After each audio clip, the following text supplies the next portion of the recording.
Inclusion. Inclusion. Inclusion. Inclusion. Inclusion. Inclusion podcast by the Centre for Inclusive Leadership. Welcome to Inclusion Podcast. My name is Chantelle Dusette.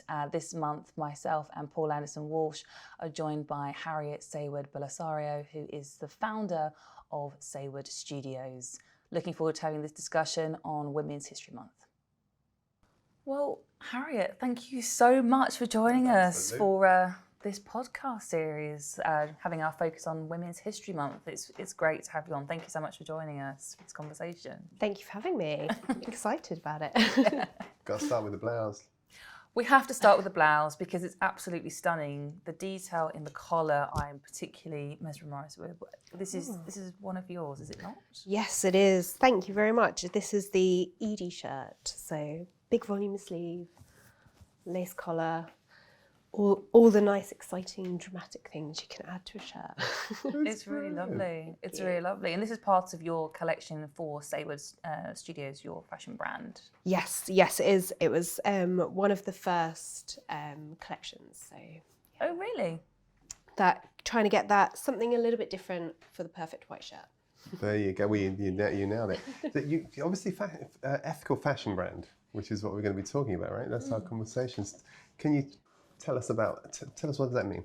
Yeah, so Saywood is basically launched in October 2020, and it's all about the capsule wardrobe and the classic pieces, but elevated with colour and unexpected detail. So having a bit of fun with timelessness, and everything is responsibly sourced and ethically made. So for me, it was really important that there's fair wages across the supply chain.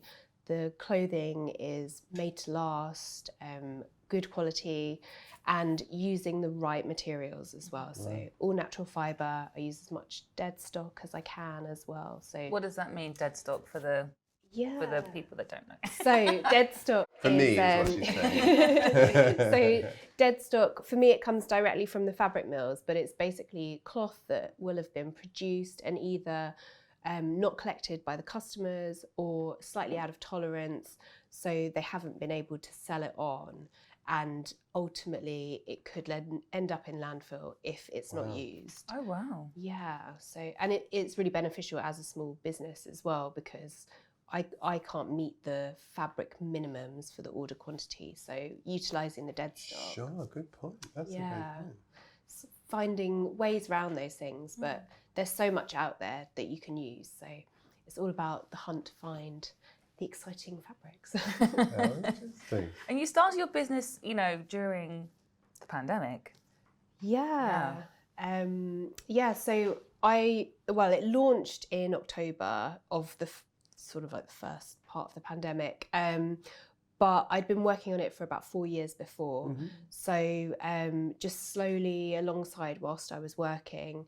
And then the pandemic happened, and that was kind of just as I was starting to get all my fabrics sourced, design the actual collection, get my labels made and really go for it. So I think it bought me a little bit more time, not commuting and things like that. But I think otherwise I would have been quite late with launching it. My plan was kind of September, October. So Harriet, we've asked you to come in to talk to us on Women's History Month, of course, so I'm very interested to get a bit of a sense from you about, do you think there are any particular challenges that you face as a woman in business that perhaps might not be faced by men in business?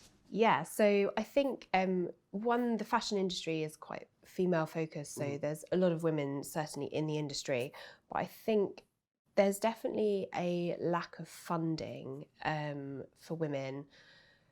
So with a fashion business, you tend to need quite a bit of capital to get going. Sure. That wasn't really how I started my business. I kind of saved and got a startup loan, and it wasn't really quite enough. But so with a lot of the grant funding that's available, it tends to be awards or kind of things where you get a package of support, which is really helpful, but that tends to maybe be business advice or things like that. And sometimes you need a little bit more support in terms of actual funding. And I guess you can get quite a bit of unsolicited advice occasionally, which, you know, all advice is helpful, but sometimes there's almost too much to kind of take on board, and especially when you're a one-person business like me for the moment, you're kind of working your way through that and sort of finding your feet as you go. So learning on the hoof a little bit. Yeah.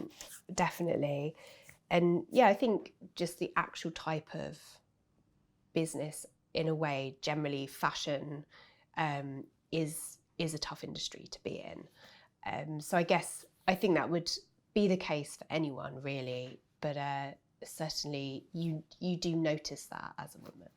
That's really interesting, isn't it? And I think you're right. Fashion is a difficult business, and I mean the retail space, the fashion space, is going through an existential crisis anyway, right? In terms of actually what's happening in the high street, the whole online proposition, the whole problem with disposable fashion. I mean, it just goes on and on and on. So it is interesting to me, and I won't overpress this point, but I do wonder if you sense that there's anything more. I don't want to be kind of too stereotyped about this, but I was wondering to myself whether or not, as a woman, for example, when you're even presenting funding applications or even showing up for stuff or applying for stuff, whether that kind of, I think slightly stereotypical but probably true rule applies, that, you know, when a job application comes up, if a man can do one of the 10 things required, then he'll apply for the job. If a woman can do 9 of the things and can't do one, she'll go, oh, no, I'm not qualified. I wonder if that sort of thing happens at all. Definitely. Really? How interesting. I think one of the other things I think is, like, as a woman, you do tend to wear your heart on your sleeve a little bit, and I think there is a tendency for women to not go for things and sort of feel like they're empowered to do those jobs, or, you know, create that business, and that they're gonna be able to make it work. I think you have to believe in yourself a lot, but, you know, it's the same thing with, like, the gender pay gap and things like that. It's absolutely even just asking for a pay rise. Like, my brother can do that so easily. Isn't that interesting? And I really wish that I could do that, but you kind of go into those conversations feeling a little bit nervous and really feeling like you have to prove yourself. And sometimes I think if we could just absolutely believe in ourselves and be dead certain that we absolutely deserve that pay rise. I mean, we totally do. Yeah. But, you know, to go at it as that kind of conversation and feel like, yes, there's no way that they can say no, because we totally should be able to get this and deserve this. It's interesting, isn't it? You've now got me thinking to myself, do you think that if a woman presents, if you present like your brother and you show up all confident, super, give me the money, give me this, that and the other, do you think there's a new problem? Because now I'm thinking, oh, hang on a minute, why is that woman turning up saying these sorts of things? Does that trigger a different type of stereotype? So you defeated the problem in your mind, but you created a problem in somebody else's, maybe? Yeah, I do feel like there is that element to, as a woman, you feeling that, but also that you would feel that other people might feel that, like, if you're too bolshy and, this is where I was clumsily trying to get to, if you're kind of really putting yourself on the line, I feel like, there's this sort of way of viewing things where if a man was to do that, it's just normal, that's kind of like the everyday thing. Whereas if a woman was to do that, it's almost like we're perhaps being too demanding or too aggressive in what we're asking for. That's so interesting. And so does this help us then? You're a woman in business, you're a successful woman in business, you're building your brand, which we're excited about. What are some of the lessons you've been learning in that? I mean, absolutely just go for it. I think building any business takes a long time. Certainly building a business in fashion takes a long time. So, you know, getting started and really going for it, take on board all the advice that you can get. One of the things I think when I started, I felt like I didn't want to take too much from people. So maybe that's also kind of being a woman as well, thinking like that. But actually people are really open to offering great advice, and if it's there and they're offering that to you, you know, definitely do take that, because I think people really want to help actually, which is really nice, and I think it takes you a little while to understand that. Mm-hmm. Yeah. Really nice. I think that's true. I can relate to what you're saying in terms of, you know, not wanting to take up space, you know, feeling a bit like, oh, I'm not sure if I'm allowed and how am I going to be perceived and things of that nature. But you're right. I think that, you know, when I have asked for advice, people have wanted to give it and they've been really great, which has been lovely. What's been the sort of best and most important advice you think you've received on your journey as you were sort of carving your way into this industry? I think, I mean, definitely get support wherever you can, and just do the best with what you can. I think there, especially when you go into something as a one-person business, you know, it takes time to build a team. It will be so amazing to have a team one day, but you can only do so many things at once, and especially like my background is in product, so everything that comes after the finished product is really challenging for me and a constant learning progress. But so that's the product's like the 20%. Everything else is 80%. You know, the selling, that's the problem, right? Yeah, the promoting, the marketing. And you can't be everything to everyone. You can't do it all at once. You can't be on all the social media channels in one go. Yeah. So it's just that step-by-step process. Every year you do something new. You maybe make a bigger investment than you did the last year on something completely different. And so I guess like take your time. You know, it's a slow fashion brand for me after all. So it's that slower process, organic growth. Certainly to start with as well. And there's an element, I think, from what I'm hearing, there's an element of timelessness to your work as well. So presumably you don't have that sort of ephemeral problem that we have in some of the fashion brands where they've got to, you know, get them from in the head to in the store to in the landfill within a sort of 3-month cycle. That's not your world, right? Yeah, I mean, that's exactly it. So everything that I do is designed to be timeless. And with that, it kind of means I don't have to constantly be churning out new collections. And even when I do make a new collection, everything is added to the last one. So you're kind of slowly just building up what you have. So it's almost like enhancements on the brand. Oh, that's interesting. Yeah, and also I guess from a monetary perspective, I can't actually afford to just keep creating all these new collections. It does cost a lot of money to do that in fashion. So anything building up slowly to create this slightly bigger collection each time for the next one is a really good way to do it, I think. And also it kind of makes the point that, you know, it's about slowing down. We don't need to constantly keep purchasing for our wardrobe. You just do that slowly over time, and that way ideally nothing will end up in landfill. Absolutely. And if we could get the bigger brands to do that as well, that would be nice, wouldn't it? That would be amazing.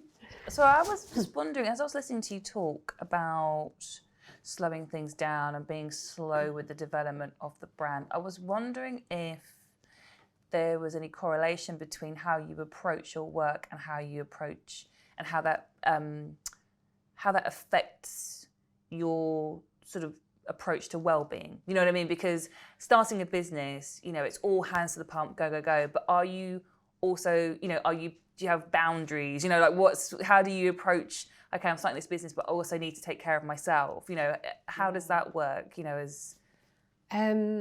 So I'd say there's kind of like the plan and the reality. So I've actually had a wonderful business coach and energy coach. Oh, you had an energy coach? Oh, yeah, Jazz. Yeah, I'm very lucky to work with her. But so I did kind of create this. I started to understand, you know, when I'm best at my work and when I'm at my most creative, when I need to take a bit of downtime during the day, maybe not try and do too much. But I do have a tendency to create lists which probably get a little bit out of hand in reality, even though they might look really small. Yeah.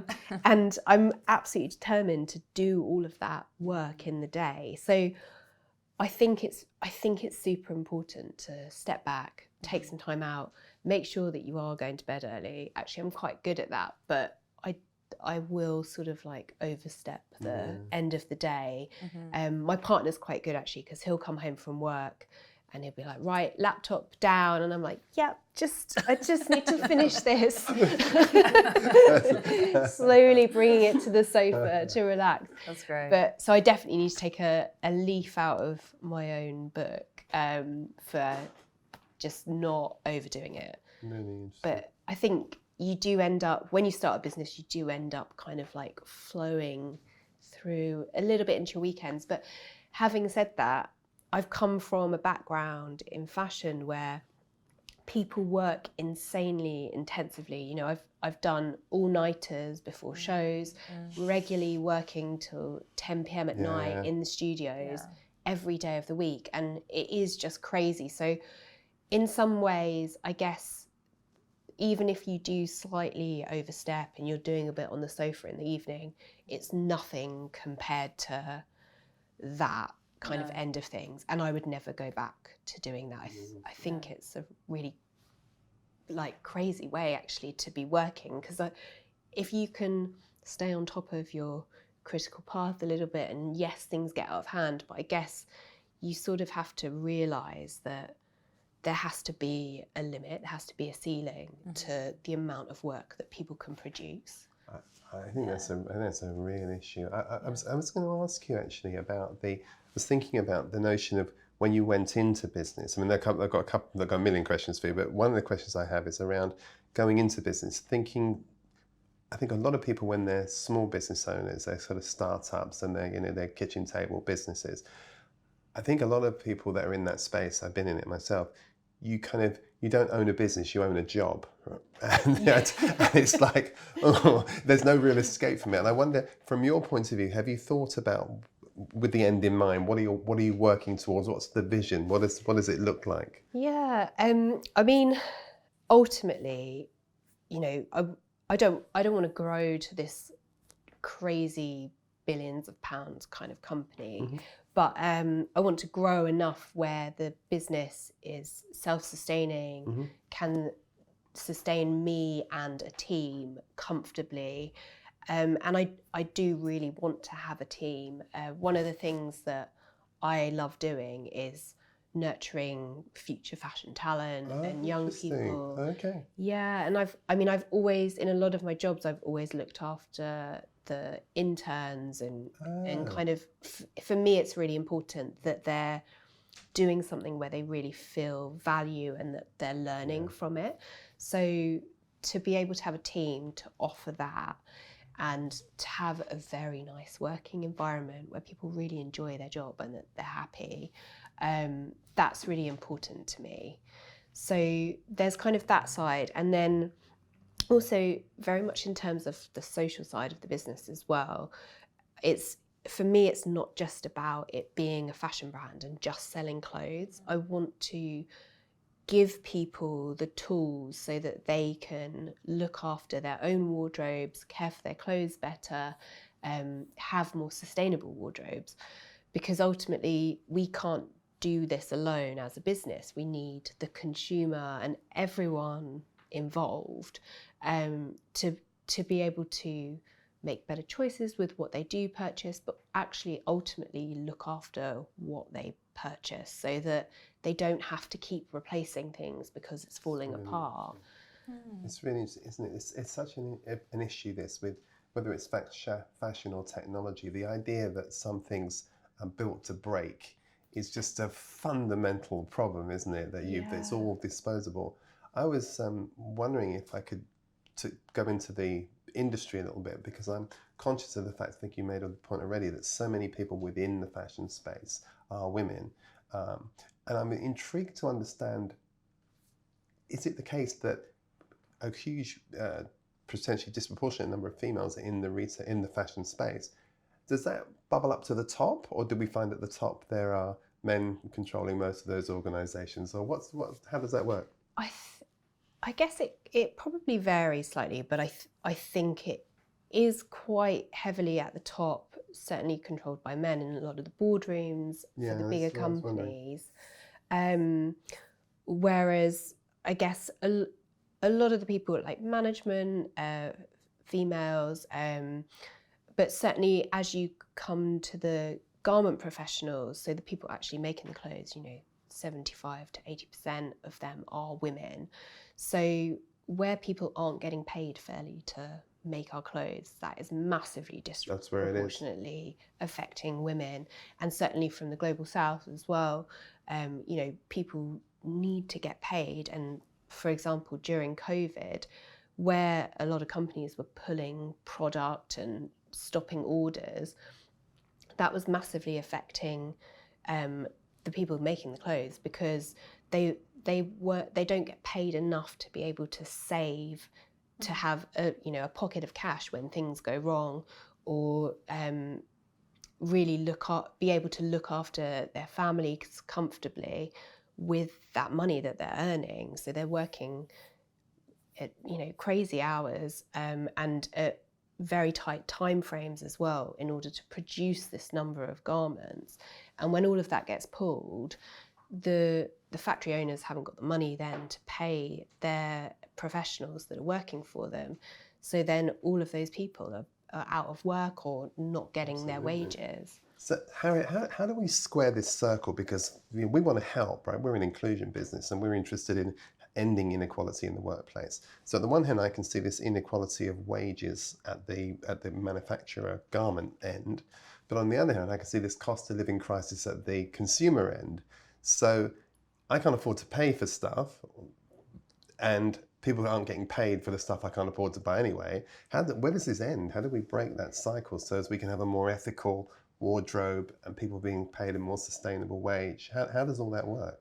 Yeah, it is really difficult when it comes to the consumer end, because of course one of the things is there are a lot of people that actually also are still not getting paid living wages in the UK, for example. Yeah, of course. So I think one of the biggest things is that has to change. So we need to be raising the people that are making our clothes wages. We need to be raising wages here so that people can afford to purchase some of these items. But ultimately it's changing consumer habits. So rather than feeling like we need to buy a new dress every weekend or every other weekend to go to whatever party or event, instead of doing that, we look to our own wardrobes, or we rent, or we borrow, or we swap with friends, because no one needs that much stuff. It's true, yeah, and it feels like, as I'm listening to you talk, that the work that you're doing, it's not simply I want to create an ethical brand, but it feels very missional. Yeah. In terms of like wanting to create a movement around how we consume and engage with our wardrobe and fashion, and that feels quite exciting actually, to want to sort of shift the dial in that way as well. I don't know if I'm picking up on the right thing, but I'm hearing the same thing. It's interesting you saying that, yeah. So for me, it's really about, telling the stories of the people behind our clothes, because I can make these collections, but actually I can't do that alone. I can sit there and sew them. If I work with 2 small factories, but there's people that work in the factories, the fabric mills, the dye houses, the farmers growing the cotton, all the people in between that then process the cotton, that kind of thing. So there's so many people involved in what goes into making our clothes. People collecting Carozo nuts to make buttons from, it is really amazing. And I think for those consumer habits to change, really reconnecting with our clothes, it's such a skill to be able to manufacture clothing. And that goes for, like the plumber that comes to fix the boiler, the electrician that does the lights. All of these things are a huge skill, and we can't, as individuals, do everything ourselves. But to start to understand what goes into those jobs and tasks and how things are made, there's so much creativity and so much story behind it. I think that is part of how we reconnect people with our clothes. And just, you know, then the individual stories as well, like learning to love things. Like, I remember I have this amazing vintage skirt. I think it's like perforated leather, or faux leather actually. But I found it in this incredible vintage shop off Portobello Road with my nan and her best friend. And we were in there and we found it's like this white, huge maxi skirt. I mean, I have to wear heels to wear it because it's so long.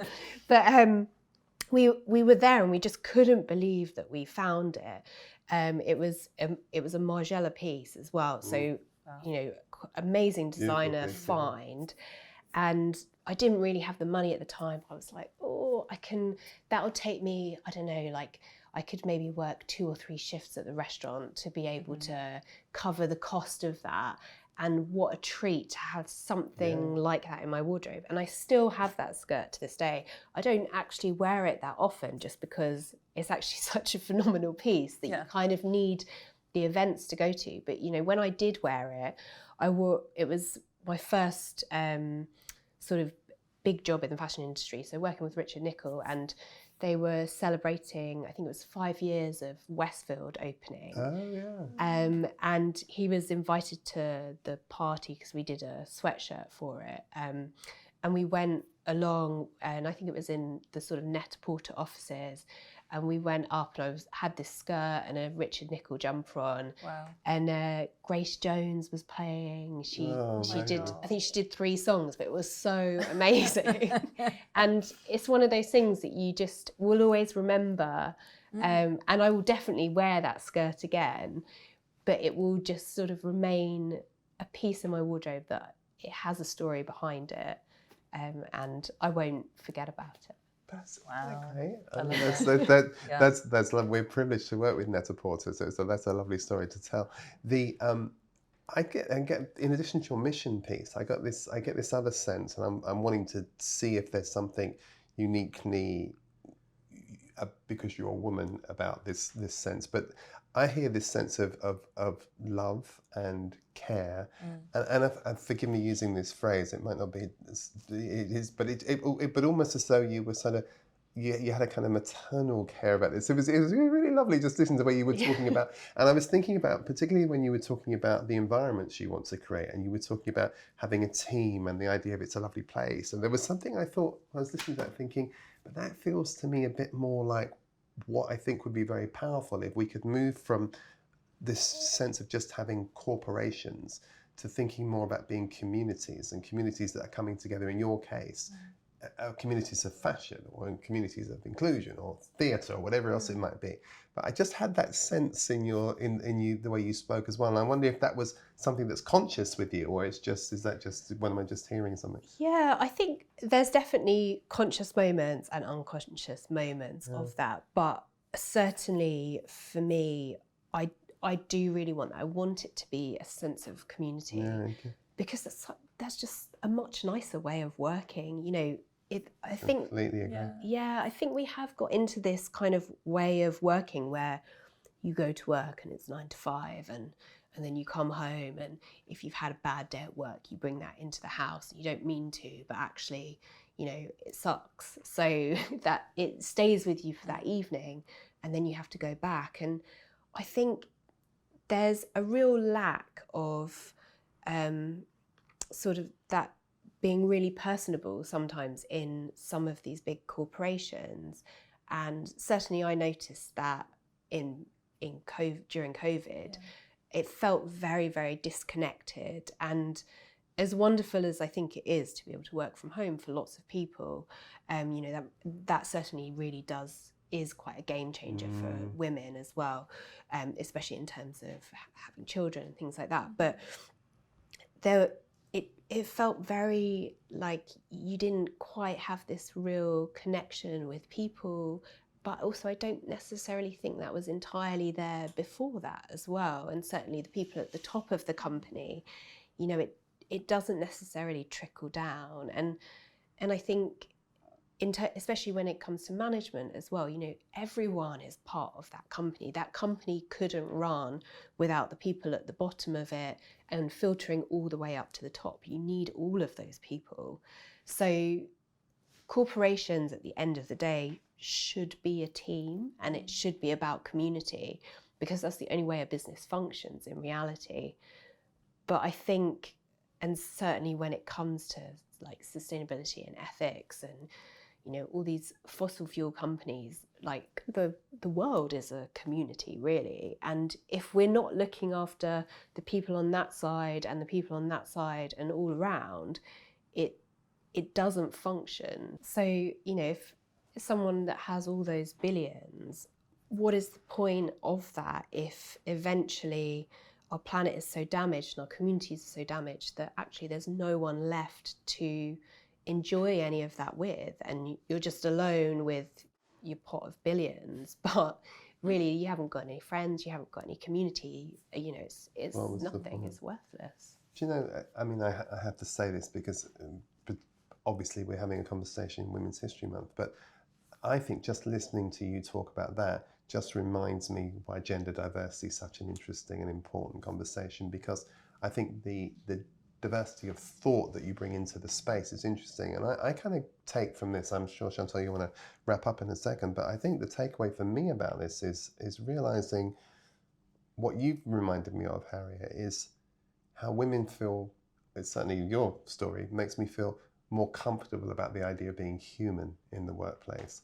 And I think sometimes we lose sight of that, but that sense of the humanity and the goodness and the richness has been really interesting for me to listen to.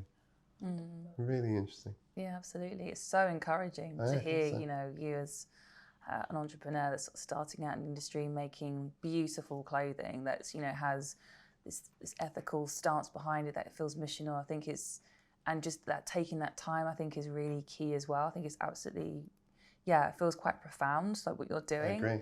And I think my last question for you would be, because we're talking about women and women's history, we want to sort of celebrate that. Who would have been your biggest sort of influences, do you think? Female influences? Definitely my mum. Yeah. And my nan.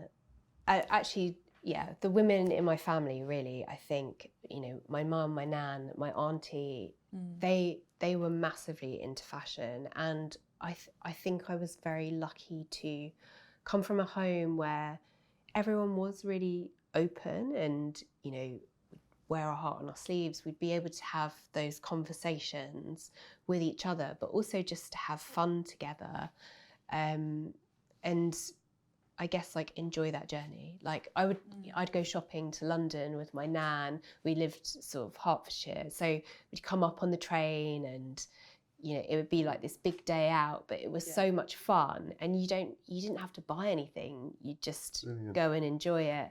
And they're all very creative as well. So I think having that sort of creativity in the family really just allowed me to, I guess, like blossom in a way, for want of a better word. Yeah, lovely. You know, Nice you word. could be free with it. So Nice word.